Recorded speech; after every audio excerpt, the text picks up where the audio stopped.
Good morning everyone. I will started for session class 10 subject physics topic human eye. What is human eye? कैसे कैसे work करती है एक human आई, क्या nature होता है, क्या क्या पॉइंट्स होते हैं एज ए ह्यूमन आई. तो हम यहाँ पे ह्यूमन आई का एक डायग्राम है, उसके थ्रू उसके पार्ट्स को डिवाइड करेंगे. What is human I and human आई में क्या क्या कंडीशंस होती है, क्या क्या पार्ट्स होते हैं और क्या क्या हेल्प्स करते हैं ह्यूमन आई. हमारे जो पार्ट्स हैं वो क्या हेल्प करते हैं हमें, कौन कौन से पार्ट्स हैं जो किस चीज़ को देखने में, किस चीज़ को हमारी जो नसें होती है वो डिलीवर करती है, कैसे हम इमेज को प्रॉपरली देख सकते हैं, कितने डिस्टेंस पे हम प्रॉपरली ये सब चीज़ें देख सकते हैं. तो it is a human I diagram. And यहाँ पे हम देख पा रहे हैं कि जो कंडीशन है हमारे पास, उसमें फर्स्टली हमारे पास है ये डायग्राम्स में है. तो जो सेम हमारी जो आईज़ है, look at eyes 3D diagram में यहाँ पे डिफाइन किया है, उसे यहाँ पे शो किया है कि हमारी एक ह्यूमन आई में कितने पार्ट्स में डिवाइड होता है वो, एंड क्या क्या उनके नेम्स होते हैं एंड क्या क्या उनके वर्क्स होते हैं. So I will first salary bodies, जो कि यहाँ इनसाइड द आई जो होती है वो होती है एरिस. ये नसेस होती हैं जो हमें हेल्प करती हैं किस चीज़ को, मतलब इमेज को बड़ा देखना है या फिर छोटा. इसके थ्योरेटिकल चीज़ें हम आगे बढ़ेंगे. ये है एंटीरियर चैम्बर प्यूपली, जो कि ऑल ओवर जो भी ह्यूमंस हैं उनकी सेम रहती है साइज में, कलर में, उसमें कोई भी चेंजेस नहीं होता, वो सेम होता है. Cornea just a front lens जिसके थ्रू हम इमेज को शो कर पाते हैं, देख पाते हैं, इंसिडेंट रे आती है एंड रिफ्लेक्ट होता है, that is a lens. And यहाँ है ओरिया सेरेटा, ठीक है. रिक्टर्स मीडिया वेनी नसल्स होती है हमारे पास. ऑप्टिक नर्व एट्री वर्टियस मकला रेटिना स्केलरिया, ठीक है. It is clear that the parts of human आई की कैसे डिफाइंड है यहाँ पे ह्यूमन आई के इस डायग्राम में, ठीक है. नेक्स्ट इसमें हम पढ़ेंगे the human I in the colourful world, कि एक ह्यूमन आई के थ्रू हम इस वर्ल्ड को कलरफुल कैसे देख सकते हैं, क्या क्या प्रोसेस होता है ह्यूमन आई का कलरफुल वर्ल्ड को देखने में. So I will tell you first the human eye. The human eye, it is a natural optical instrument which is used to see the objects by human beings. It is like a camera which has lens and screen system. एक human आई है वो एक natural optical instrument होता है जो कि use होता है ऑब्जेक्ट्स को देखने में ह्यूमन्स के, लाइक कैमरा, जैसे कि एज अ लाइक कैमरे में जो लेंसेज होते हैं उसकी जैसा ही हमारी आई में भी एक लेंस होता है and screen of a system. तो first part it is a defined of retina. Retina it is a light sensitive screen inside the eye on which image is formed. It is contain rods and cones. Means कि जो हमारे पास human आई है इसमें retina कहाँ पे है, is this side retina show. यहाँ पे बैक साइड हमारे पास इमेज फॉर्म्ड होती है, इमेज फॉर्म्ड होती है, देन इमेज यहाँ पे बनती है, तब हम यहाँ पे देख पाते हैं कि क्या कंडीशन यहाँ पे शो हो रही है, ठीक है. It is contain rods at cones, ठीक है. Cornea it is a thin memorable which covers the eyeball. It acts like a lens which refract the light energy entering the eye.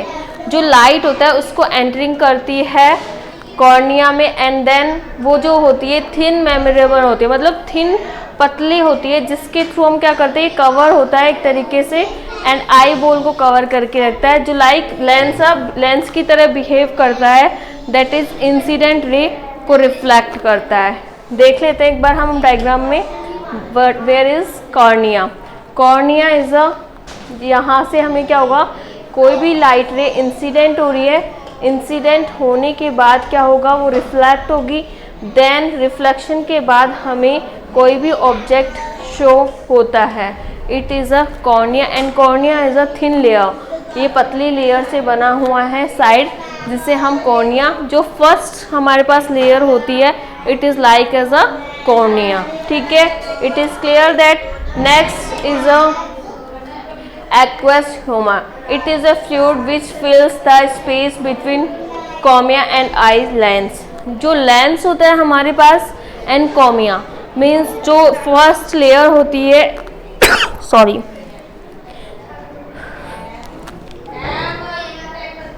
जो फर्स्ट लेयर होती है हमारी eye में, corneas and space between eye lens. Eye lens, this is the eye lens जिसे हम बोल रहे हैं, एंड फर्स्ट कॉर्निया जो होता है, इसके बीच में जो लिक्विड फिल होता है उसी को डिफाइन किया है यहाँ पे इसने, जिसको हम क्या बोल रहे हैं, aqueous Huma.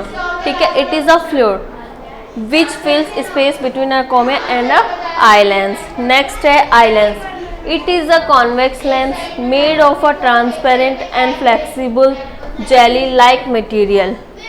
Its curvature can be adjusted with the help of ciliary muscles. Means क्या है, आई लेंस। आई लेंस ही हमारे वो यूज़फुल थिंग है जिसके थ्रू हम इमेज को शो कर पाते, देख पाते हैं। इंसिडेंट रे आती है, देन वो रिफ्लेक्ट होती है, रिफ्लेक्शन के बाद हमारे पास क्या होता है, कुछ भी ऑब्जेक्ट है उसकी इमेज हमें फॉर्म्ड होती है।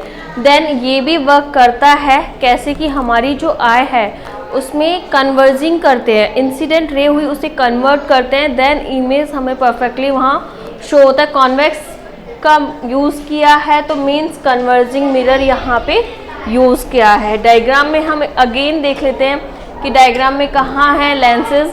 ये हमारे पास है आई लेंस, जिसमें हमारे पास ये जो सिलेरी मसल से कनेक्टेड होते हैं, यहाँ भी सिलेरी मसल्स के पास कनेक्टेड होते हैं। जो ब्लैक बड़ा वाला सर्किल होता है वो हमारे पास आई लेंस होता है। ठीक है, इसके थ्रू हम क्या करते हैं, किसी भी इमेज को इजीली देख सकते हैं। ठीक है, is that clear. Next is a pupil. It is a hole in the middle of iris through which light enters the eye. It appears black because light falling on it goes into the eye and does not come back. ये प्यूपली black colour का होता है। हमारी eye में एक छोटा सा point होता है एज अ फिंगर टिप, तो वो पॉइंट जो ब्लैक होता है वो ऑल ओवर ह्यूमंस का सेम होता है as a black colour, and वो हमारे साइज में भी सेम होता है, होल मिडिल ऑफ एरिस। और वो कहाँ पे होता है, हमारे एरिस जो ये नसें होती हैं हमारे पास, इसके मिडिल में होता है pupil. It is a black colour. It is clear that कि प्यूपली कहाँ पे होता है, pupil. Next it is ciliary muscles. Ciliary muscles, these are the muscles which are attached to eye lens and they can modify the shape of the eye lens which leads to the variation in a focal length. Ciliary muscle, these are the muscles which are the attached to eye lenses, जो कि attached होती है eye lenses से and can modify the shape of eye lens, और जो modify help करता है modify करने में shape of a लेंस को, of the variation of a focal length. जैसे हमने refraction, light is a reflection पढ़े थे, वहाँ हमने इमेजेस फॉर्म्ड की थी। सेम एज इट इज़ यहाँ भी जो फोकल लेंथ होती है हमारे पास, उसको वेरी करता है हमारे पास ये कंडीशन जो होती है सिलेरी मसल्स। ये डायग्राम में हम शो कर लेते हैं अगर कि सिलेरी मसल्स होती है, ये हेल्प करती है इमेज को फॉर्म्ड करने में, कि हमारी जो इमेज है वो कैसे इमेज की शेप को, साइज को छोटा बड़ा इस तरीके से डिफरेंट टाइप से शो कर रहा है। It is clear that. Next is the iris.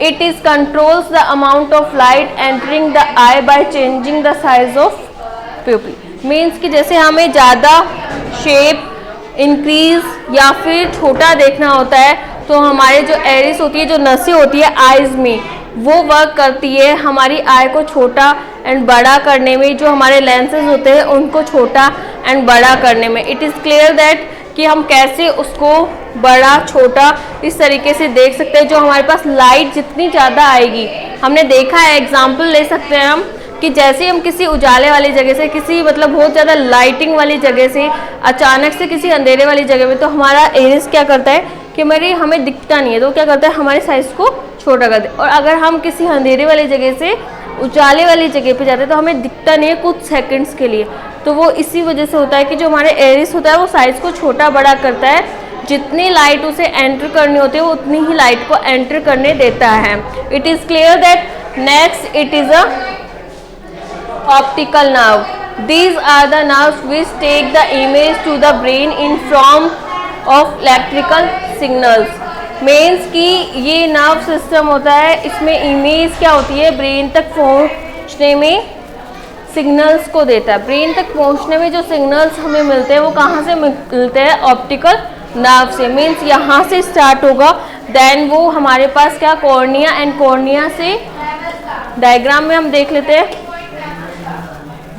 Cornea हो गया हमारे पास, सैलरी ग्रेस हो गया, एरिया हो गया, एंड रेटिना हो गया, रेटिना तक पहुंचाता है। देन वो ऑप्टिकल नर्व्स हमारे माइंड को, जो ये सेल्स होती है ये हमारे माइंड को, माइंड में नसेस हमारी जाती है, देन वो हमारी इमेज को फॉर्म्ड करता है। ठीक है, it is clear that next it is a accumulation power, the ability of eye to change the focal length of eye lens with the help of ciliary muscles to get the clear view of nearby objects of 25 cm far distance objects at infinite. अब like that accumulation power means हमारी आई की भी एक power होती है, जैसे lenses की power होती है, सेम एज अ आई की भी एक पावर होती है जिसके थ्रू हम देख सकते हैं डिस्टेंस मेंटेन होता है 25। इट इज़ क्लियर दैट कि हम कैसे देखेंगे 25 सेंटीमीटर तक हम ऑब्जेक्ट को इजीली क्लियरली देख सकते हैं, उसके ज़्यादा डिस्टेंस पे इनफाइनाइट टाइम्स तक देख सकते हैं, लेकिन क्लियरली जो हमारी डिस्टेंस अवेलेबल होती है कि हम इसको क्लियरली शो कर सकते हैं वो हमारे पास 25 सेंटीमीटर होता है। अब लाइक दैट हमने एक एग्जाम्पल के थ्रू भी समझ सकते हैं इसको, कि टू ऑब्जेक्ट्स को लेते हैं, एक तो मेरे इस पेन को एंड देन वो जो भी है बोर्ड उसको, और फिर हम देखेंगे कि अगर हम गौर से एक ही चीज़ को देखेंगे कंसंट्रेट करके, तो जो बैक साइड वाली चीज़ होगी वो हमें ब्लर शो होगी। दैट इज़ वाई कि हम एक टाइम में सिर्फ एक ही चीज़ को क्लियर सी देख पाते हैं, दूसरी चीज़ को क्लियर नहीं देख पाते, और जितना ज़्यादा पास होगा वो चीज़ हमें उतनी ज़्यादा ब्लर शो होगी, जैसे दूरी होगी ज़्यादा डिस्टेंस मेंटेन पे भी वो चीज़ हमें क्लियर शो नहीं होती है।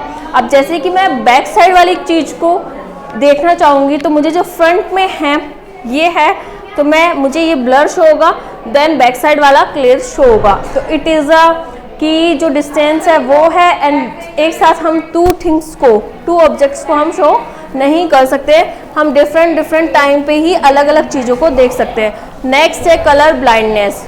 सम people do not possess some cone cells that respond to certain specific colours due to genetic disorder. Colourness blindness means कि उन्हें कोई कलर्स जो नहीं होती है, वो एक जेनेटिक डिसऑर्डर होता है जिसमें हमें क्या होता है कि जो वर्ल्ड है जैसे हम कलरफुल देख सकते हैं वो चीज़ें वहाँ पे शो नहीं होती है, वो कंडीशंस होती है। अब नेक्स्ट आ गया हमारे पास कि ह्यूमन आई में क्या क्या प्रॉब्लम्स होती है, कैसे क्या होता है, कौन कौन सी बीमारियाँ, कैसे हाइपोमेट्रोपिया, मायोपिया, ये कौन कौन से लेंसेज इसमें यूज़ करते हैं, ये सारी कंडीशंस को यहाँ पे शो किया हुआ है। तो myopia short sightness, it is a kind of defect in human eye due to which a person can see near objects clearly but they can not see the distance object clearly. Myopia is due to excessive curvature of cornea and elongation of a eyeball। अब myopia it is clear that कि जो हमें दूर का show नहीं होता है clearly, पास का क्लियरली शो होता है। जैसे कि लाइक दैट मी, कि मैंने जो स्पेक्स लगाए हुए हैं वो मुझे दूर की वजह से ही लगे हुए हैं। It is a clear that कि मुझे क्या है मायोपिया, मैं दूर की चीज़ों को क्लियरली शो नहीं कर सकती हूँ, लेकिन जो पास की चीज़ें हैं, पास के जो ऑब्जेक्ट्स हैं उनको मैं क्लियरली यहाँ शो कर सकती हूँ। It is called as a myopia. और इसमें जो कर्वेचर बनता है, इमेज का जो कर्वेचर बनता है वो कहाँ बनता है, excessive curvature of a cornea and elongation of a eyeball. Eyeball and जो कर्वेचर होता है हमारे पास कॉर्निया, इनके पास यहाँ से दूरी पे बनते हैं, जिसकी वजह से जो इमेज होती है वो हमारी क्या होती है, क्लियर शो नहीं होती पीछे वाले, तो इसलिए हमें यहाँ पे मायोपिया डिफाइन करते हैं। ठीक है, it is clear that. Next, it is a hypermetropia, long sightness means it is a kind of a defect in a human eye due to which a person can see distant objects properly but cannot see the nearby objects clearly. It happens due to decreases in flexibility of lens, gradual weakening of ciliary muscles. कि means कि हम पास की चीज़ों को clearly देख सकते हैं, लेकिन जो दूर की चीज़ें हैं ये बता दिया मायोपिया होता है। एंड इसमें हमारे पास हेट्रोमायोपिया, it is a called as a कि हम दूर की चीज़ें देख पा रहे हैं, पास की चीज़ें नहीं देख पा रहे, जैसे कि इज लाइक अ 40। ठीक है, अब वहाँ भी हम लेंसेज को यूज़ करते हैं, कौन से लेंसेज कब यूज़ करने चाहिए वो चीज़ें भी हम आगे यहाँ पे पढ़ेंगे। ठीक है, नेक्स्ट है astigmatism. It is a kind of defect in human eye due to which is a person can not see simultaneously horizontal and vertical lines both focus, मतलब वो फोकस नहीं कर पाता है simultaneously both horizontal and vertically, it is called as astigmatism. Next it is a cataract due to the membrane growth over eye lens, the eye lens becomes has even obtuse. This leads to decrease to loss of vision. The problem is called cataract. It can be corrected only by a surgery, जिसको हम किसके through corrected कर पाते हैं, only for surgery के through, nothing else. ठीक है, next it is a glass prism, जो कि हम लाइट वाले चैप्टर में कुछ चीज़ें पढ़ी हैं कि कैसे डिस्पर्जन होता है वाइट लाइट का, it is a glass prism. Next session में हम इन्हीं चीज़ों को पढ़ेंगे, monochromatic, polychromatic light, recombination, formulation of a rainbow and atmospheric reflection. It is clear that कि हमने ह्यूमन आई के बारे में आज छोटा सा सेशन लिया है, जिसमें उसके पार्ट्स के बारे में डिफाइन किया, एरिस जो मसल्स होती है, सेलरी मसल्स होती है, क्या चीज़ हमारी लेंसेज को छोटा बड़ा करने में लेंस होता है, प्यूपली होता है, ये सारी कंडीशंस यहाँ पे डिफाइन है। ठीक है, तो नेक्स्ट हम देख लेते हैं अभी dispersion of a light by a glass prism. The phenomena of splitting of white light into its 7 constituent color when it passes through a glass prism is called dispersion of a light. The various colors seen of a violet, indigo, blue, VIBGYOR नाम सबने सुना होगा। It is clear that अगर हम किसी white light source को prism या फिर ग्लास से पास करवा रहे थे, उसके थ्रू हमें 7 कलर्स यहाँ शो होते हैं। देन वो क्या है, indigo, violet, blue, green, yellow, orange and red. The sequence of colours remember VIBGYOR, it is called the VIBGYOR. The band of 7 colours is called a spectrum, और जो वो बैंड बनता है 7 कलर्स का, it is a called spectrum. Like that कि मैंने पास ये prism है, इस प्रिज्म में से मैं क्या कर रही हूँ, किसी लाइट को इंसिडेंट करवा रही हूँ, वाइट लाइट सोर्स को। जब यहाँ से इंसिडेंट होगा तो हमारे पास एक विबग्योर 7 कलर्स का स्पेक्ट्रा बनेगा, जो कि क्लियरली शो होता है एक क्रिस्टल में 7 कलर्स का, कि उसमें से अगर किसी वाइट लाइट सोर्स को हम डिफाइन कर रहे हैं, इंसिडेंट करवा रहे हैं, तो हमें 7 कलर्स वहाँ पे शो होंगे। ठीक है, इसी को हम बोलते हैं dispersion of a white light source and it is called a spectra. ठीक है, next is the composition of a white light. White light consists of a 7 colors, that is violet, indigo, blue, green, orange and a red. It is clear that so next session में हम ये सारी monochromatic light, ये conditions को पढ़ेंगे। आज के session में इतना ही। Thank you so much.